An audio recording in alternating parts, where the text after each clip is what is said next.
Professor, thanks for joining us. My pleasure. So, Professor, we are caught in a bit of a catch-22 here in the US and elsewhere.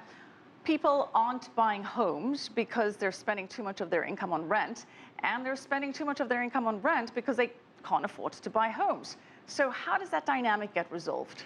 Unfortunately, it gets resolved by people staying as renters, even though it would be probably better from a financial perspective if they owned.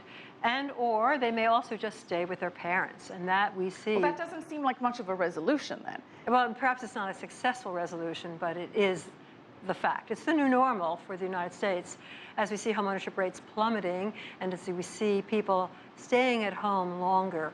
We've never had more people staying with their parents, living with their parents, than at this very moment.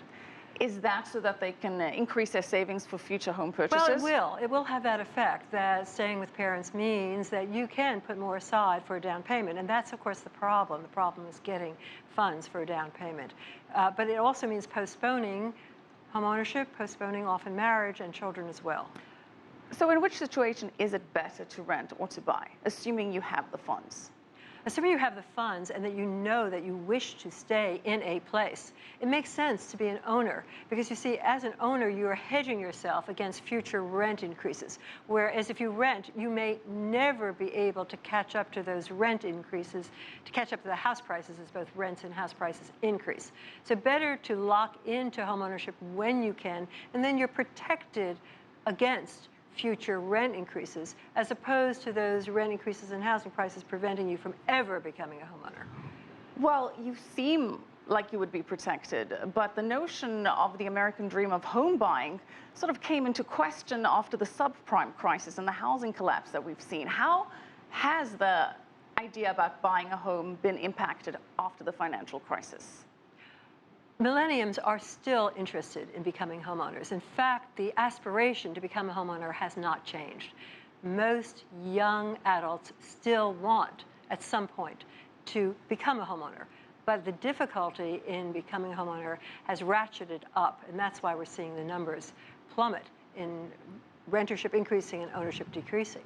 Well, many millennials and Generation X and Ys are postponing marriage and having children.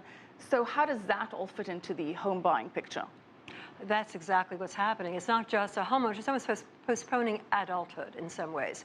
It's staying with parents, it's in some cases staying with friends as well, as one hopes to build up enough credit to improve one's credit standing and also to get the wealth, the savings to put down as a down payment for a home. Well, the idea of savings is a big issue. According to the Harvard Joint Center for Housing Studies, 46% of Americans used more than 30% of their salaries to pay for rent. Now, if we're paying that much for rent, what does that mean in terms of our ability to invest in other equities or to save for the future? Well, that is exactly the catch-22.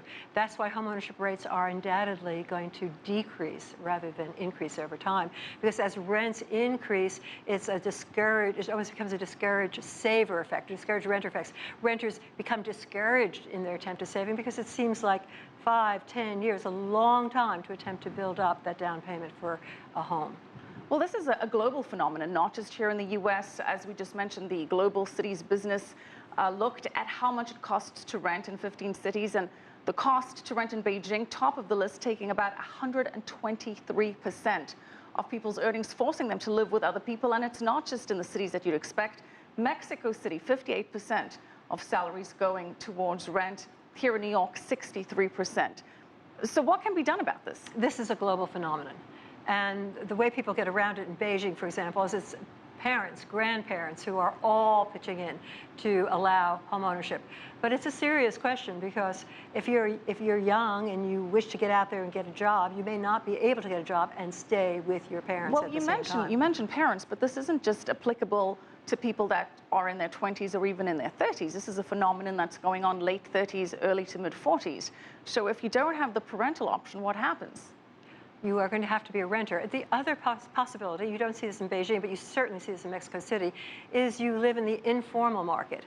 And that's not a good solution either, because in the informal market, you don't have access to education, sanitation, housing, which in fact will allow the next generation to do well. Should we be seeing some form of government intervention, an increase in low-cost housing, if you will? low-cost housing is almost a contradiction in terms. It costs what it costs to produce the housing.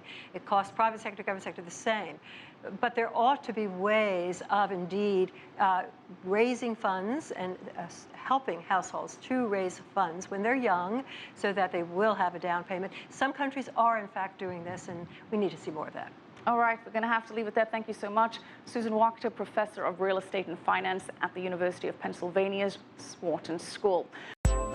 If you like what you just saw, follow us on social media and visit our website, CCTV-America.com.